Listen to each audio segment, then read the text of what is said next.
কিশোরগঞ্জের পাকুন্দিয়ার মির্জাপুর চেয়ারম্যান বাড়ি ঘাট।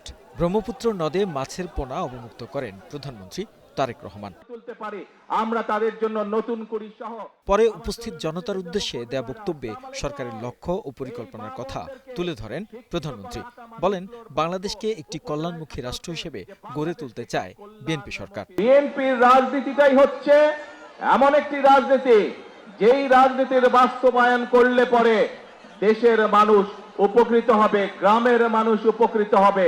এটাই হচ্ছে বিএনপির রাজনীতি এবং সে কারণেই আমরা চাই এই রাজনীতি বাস্তবায়নের মাধ্যমে বাংলাদেশকে একটি কল্যাণমুখী রাষ্ট্র গড়ে তুলতে। বর্তমানে দেশের মানুষ বিদ্যুৎ সংকটে ভুগছে উল্লেখ করে বিগত সরকারের অব্যবস্থাপনাকে দায়ী করেন তারেক রহমান। সংকট সমাধানে সরকার কাজ করছে জানিয়ে আগামী অধিবেশনে বিদ্যুৎ ও জ্বালানি খাত নিয়ে পরিকল্পনা প্রকাশের ঘোষণাও দেন। আজকে এখানে দাঁড়িয়ে আপনাদের সামনে আমি বলতে চাই, এই আগামী 27 তারিখে আবার জাতীয় সংসদের অধিবেশন শুরু হবে।